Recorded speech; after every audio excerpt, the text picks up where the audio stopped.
James Cameron's The Terminator from 1984 and its sequel Judgment Day from '91 are two of the greatest science fiction and action films ever produced. In them, an artificial intelligence known as Skynet has become self-aware and sends machine assassins known as Terminators into the past to prevent the existence of John Connor, the future leader of the human resistance, destined to save mankind from extinction. In 2019, a first-person shooter made by Polish developer Teon, set during the dystopian future war depicted in the original Terminator films, was released, entitled Terminator Resistance. It was the kind of Terminator video game I had always wanted, ever since I was a kid. It found a way to connect to the events of Terminator 1 and 2, strengthen their stories, without needlessly complicating anything,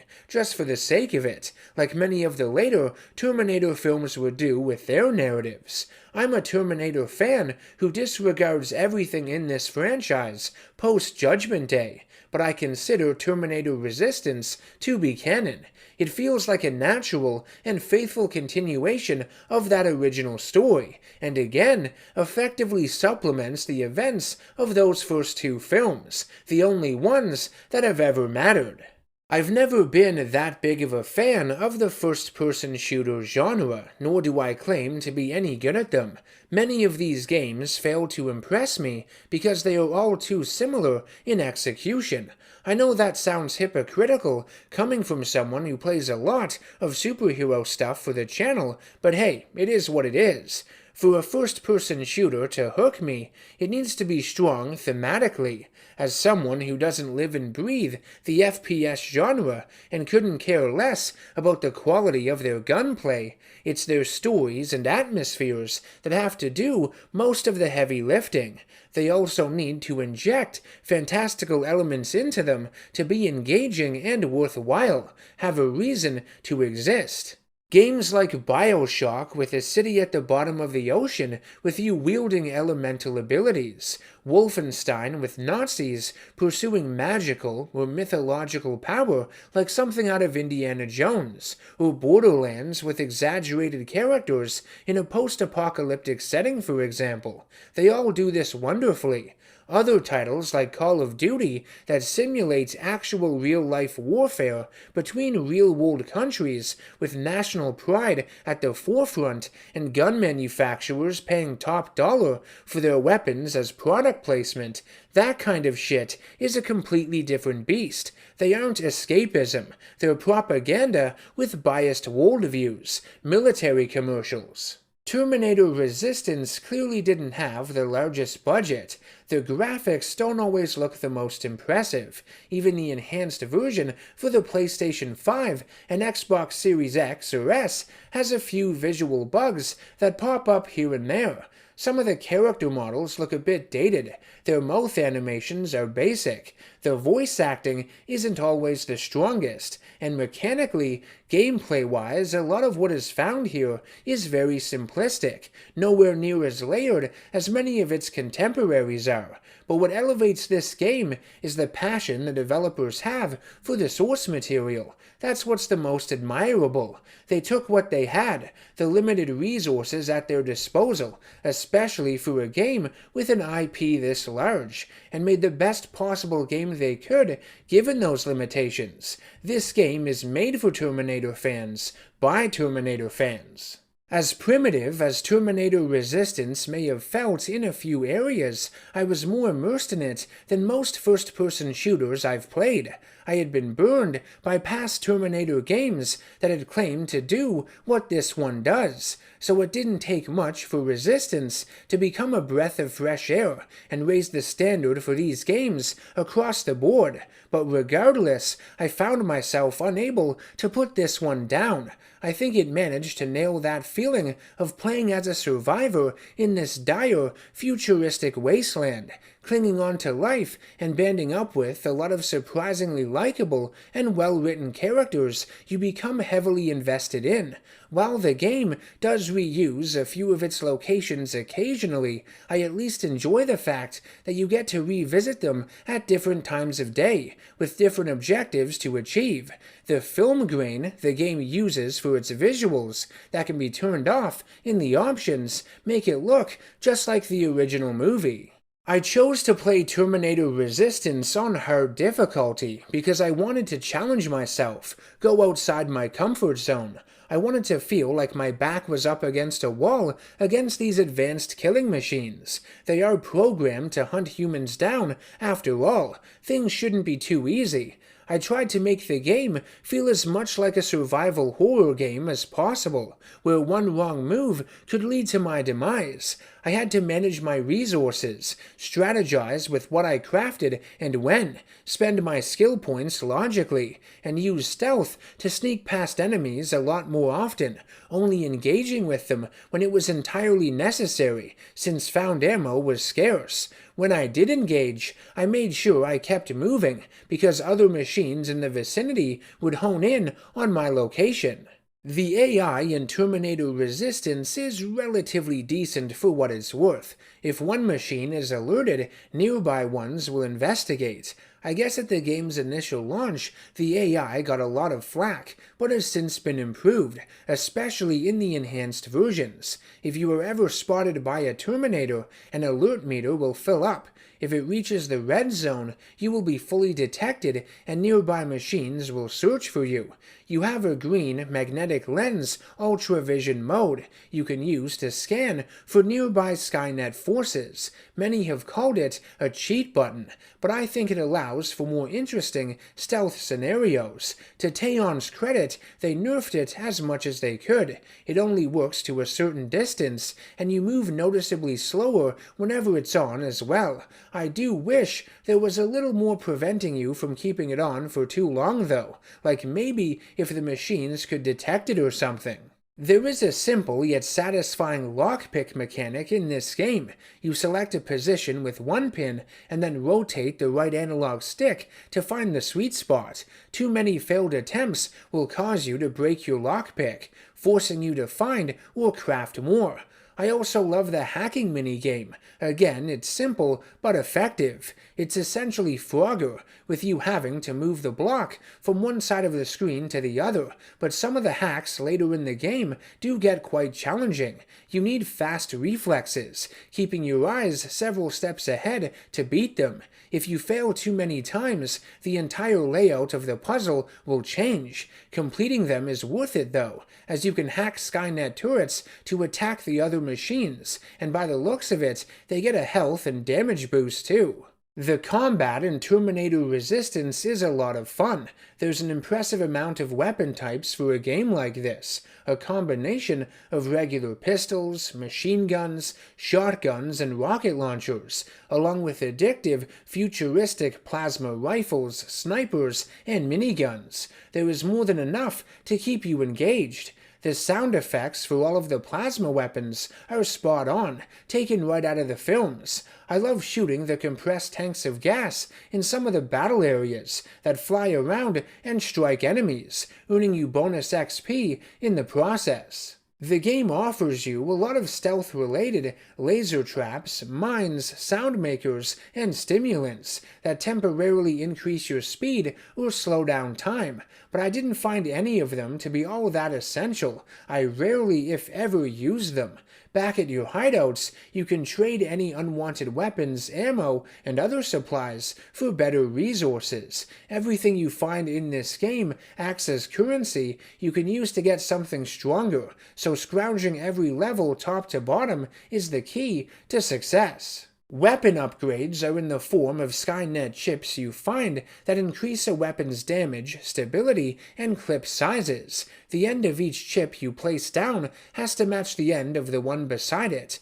Playing the game on hard difficulty was challenging, but once you max out your weapon skill and gain access to the purple plasma weapons and their Skynet chips that don't have to have their ends matching, you don't rely on things like stealth anymore. The game becomes a lot more action-heavy in its last few hours, but I guess that sorta makes sense. If you haven't played a Terminator Resistance before, and if you're a fan of this franchise, I highly recommend you do. Know that I will be spoiling the events of its story from here on out. Don't say I didn't warn you. The story mode of Resistance consists of main story missions, side quests you get from other characters, and the sabotaging of any Skynet outposts you uncover while out on the field.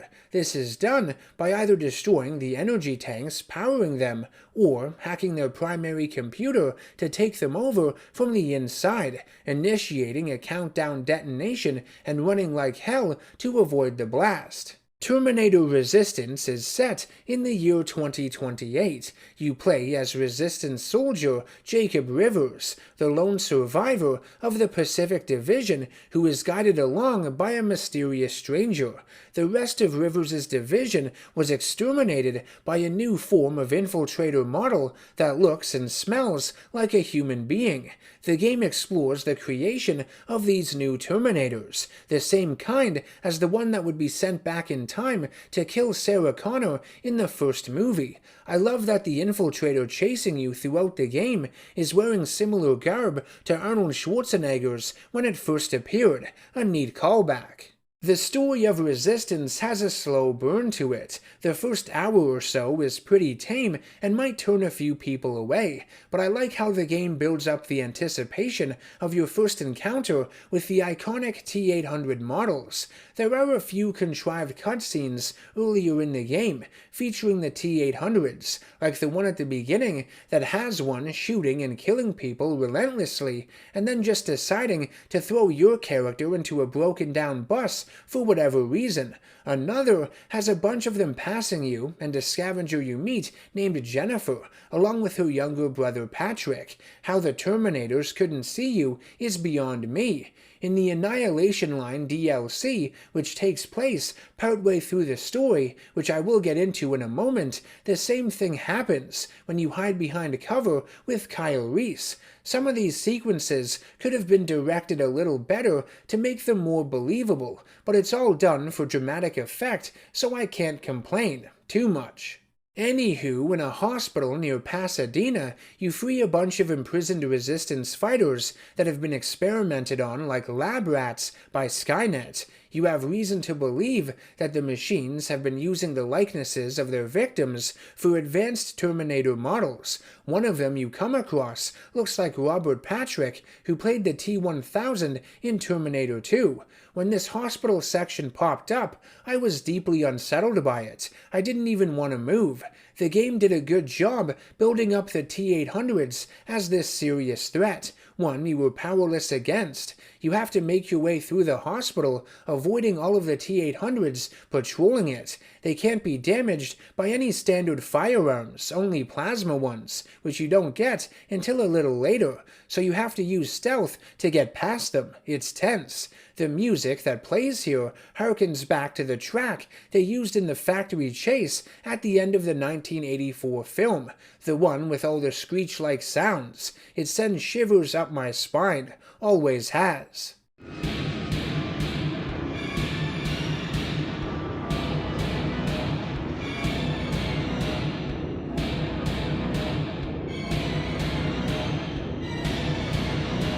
While the T-800s do become easier to dispose of as the story progresses, I don't think they ever really lose their intimidation factor. Not completely. Throughout the game, you encounter ones wielding single or dual plasma rifles. Some carry flamethrowers on their backs that can be blown up for extra damage. And even when you do get plasma weapons, sometimes they won't die immediately, climbing back to their feet, missing arms and chunks of their shoulders. It's also creepy if a locked door stands between you and one of them. If you are detected, they will smash through it. Other noteworthy Terminator models you face off with in the game, on top of the usual Spider Scouts, drones, walkers, and classic HK aerials, include the large, bulky T-47s, the first of which being a major thorn in your ass in Pasadena. Whenever it becomes alerted, it jets into the air and crashes down near you. Its face is very skull-like in appearance. At one point, I had to wrap myself around a ruined ambulance just to avoid being attacked by it. The T-47s do massive damage and can kill you in what feels like milliseconds. There are more T-47s that show up later in the game with stronger plasma weaponry and protective armor, so their arsenal evolves just like yours does. To take them out, ideally, you'll want to hack some turrets in the vicinity to give you a hand. You also get to battle a damaged but still functioning HK tank and need to shoot at the weak spot on its back with a series of rockets you find in the environment. That's cool. With the Infiltrator hot on your tail, you and a group of survivors, including a former nurse named Aaron, a mechanic named Ryan, and the aforementioned siblings Jennifer and Patrick, flee their initial hideout and travel to the main shelter of the Resistance South Division led by hard-ass Commander Jessica Barron. The Resistance shelter is the same one shown in the 1984 Terminator film, having been meticulously remade here, brick by brick, very accurate to the one depicted on screen. The story of Terminator Resistance essentially leads up to the flashback in the first movie, when the shelter is attacked and everyone in it killed. Kyle Reese would have survived so he could be sent back in time as Sarah Connor's defender, and your character does as well, being absent at the time it was infiltrated, though you do end up destroying the multiple Terminators that remain. With the help of Barron and her men, Rivers is able to eliminate the Infiltrator relentlessly pursuing him. I love how the boss fight with the Infiltrator is structured. You and part of the South Division team up and corner it in and around an old warehouse before you finish it off all by yourself. Its artificial flesh gets more and more damaged the longer the battle goes on. After the Infiltrator is deactivated, its body is taken back to the shelter to be examined, with its CPU being the most principal component recovered. As the CPU is being studied, this is where you'll want to switch over and play the Annihilation Line DLC. The Annihilation Line story add-on isn't made readily available, even in the enhanced version of Terminator Resistance. You will still need to purchase it on top, but in my opinion, it's well worth the asking price. It provides you with several more hours of gameplay, and adds more to the significance of the game's narrative overall. It starts with a 2012 flashback to when Jacob Rivers was a child. He and his dad Frank were scavenging at his old high school when they found a time capsule he and his classmates had made containing small toys, trinkets, and a curious envelope Frank tried to open, but listening to his son's wishes, he promises to make sure the package gets to the one whose name is written on it before its contents are revealed. Frank and Jacob are discovered by Terminators, and Frank is shot at with a missile which seemingly kills him. As Jacob, you have to escape the school using stealth. Instead of having the ultravision goggles, instead, you utilize this heightened hearing. Jacob would reach the sewers and regroup with his father, but Frank is killed by a T-600 wielding a flamethrower.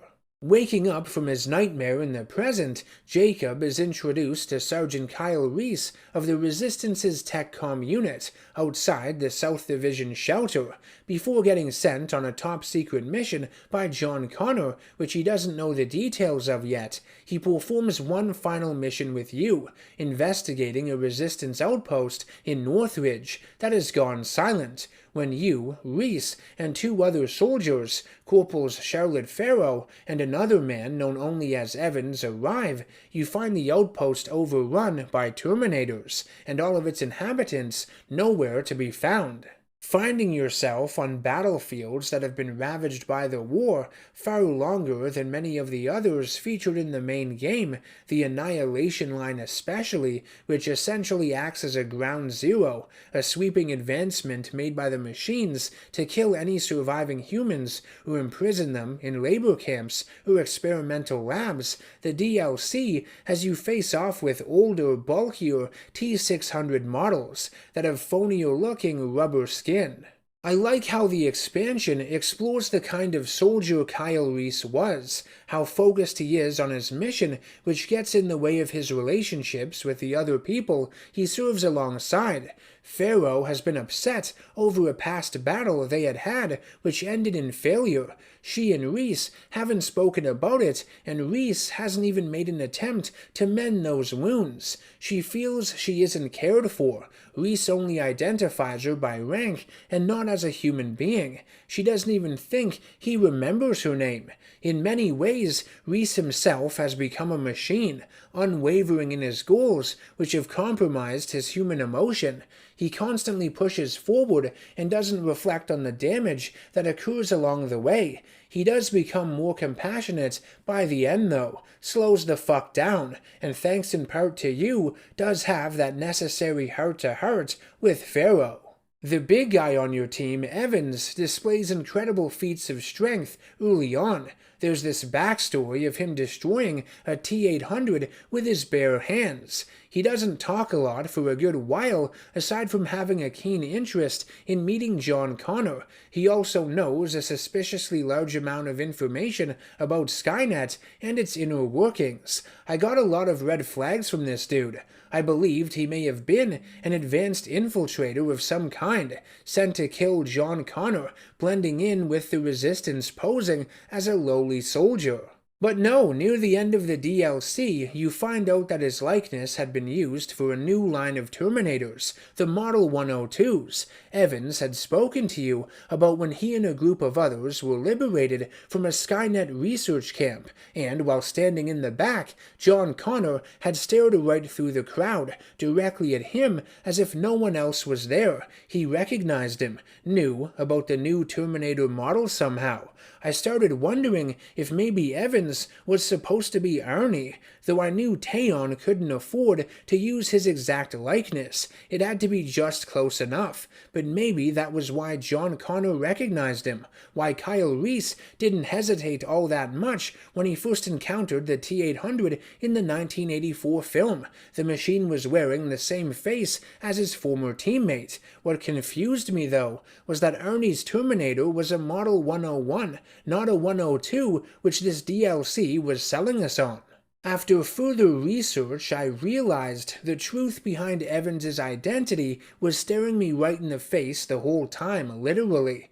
Evans was made to look like the late bodybuilder Franco Columbu, who died shortly before the Annihilation Line DLC went into development. Columbu was a very close friend and training partner of Arnold Schwarzenegger.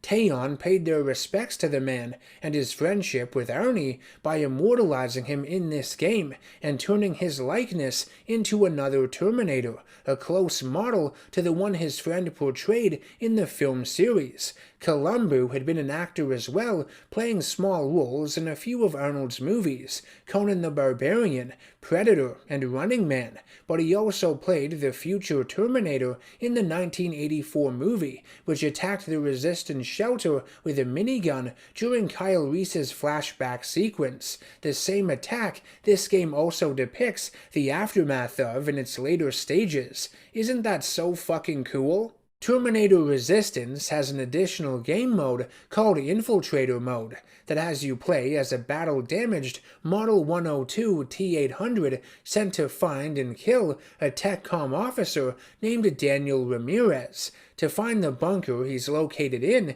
you have to gather intel from the area by taking out enemies, destroying scavenger hideouts, resistance checkpoints, laboratories, radio stations, and finding any useful documents along the way. At the beginning, you can only pinpoint low-level locations, but once you collect enough intel, stronger and more beneficial locations will be unlocked. Unlike the base game, I decided to play Infiltrator mode on the easiest difficulty because I wanted to plow through enemies as this murderous machine, not having to worry about dying or having to avoid taking too much damage. I wanted it to feel as different from my experience playing the main story as possible. I went out of my way to use contrasting weapons to the futuristic plasma ones I had been using as Jacob Rivers, more of the primitive machine guns, the awesome laser-sighted pistol from the 1984 film, and a powerful Gatling gun to clear out larger rooms of resistance soldiers. The mode gives you the option to turn off the red Terminator vision you start with, but I kept it on the entire time. I thought it looked neat and changed up the visuals, made me feel more like an actual Terminator, seeing the world from its perspective. I like how you can scan corpses just like how it was visualized in the movies. You can pick up enemies around the neck and throw them, also smash through doors, taking groups of enemies off guard. Infiltrator mode only consists of one mission, which is a bit disappointing. If you take your time beating it, it only lasts about 45 minutes tops, but I found it to be really fun and it adds to the value of Terminator Resistance overall. I like how the intel locations change every time you play it as well, meaning you can't do it off memory and are forced to explore everything from scratch, adding to its replayability. It also lets you beat your high score, tracking how many objectives you completed, intel you collected, and your total playtime. In the end, the Model 102 T800 accesses the computer of the main TechCom bunker, sending Skynet data on John Connor, particularly the name of his mother, marking her for termination. Anyways, back to the Annihilation Line DLC real quick. Rivers, Reese, Farrow, and Evans learn that the Northridge Outpost's inhabitants had been captured by Skynet and sent to work at a nearby factory on the new Cyberdyne Model 102 Terminator. One of the prisoners is revealed to be Jacob's father, who had somehow survived all these years. Your assault on the factory is pretty sweet. You fight alongside T-800 assembly lines. One of the activated infiltrators comes out of a mold, and the whole team opens fire on it, hacking away at it, yelling at the top of their lungs. Epic. You also come across a series of grinders used to break down the humans Skynet no longer has a use for, creating massive pools of blood and bones, visible rib cages, which is fucking disgusting. I had a feeling the game was going to do this right from the start based on the look of the vehicle your team had been riding in.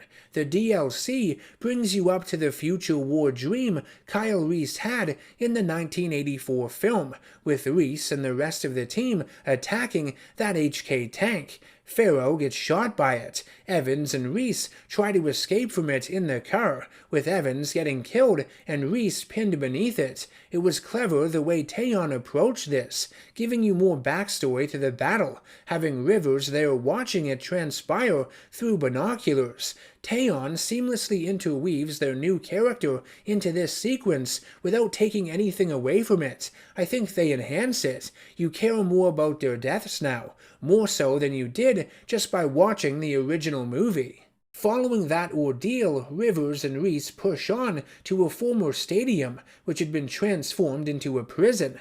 The final boss encounter of the DLC is against an HK Centurion Walker. In this fight, you have to keep moving because it will frequently fire instant kill missiles at you if you remain stationary, hiding behind cover.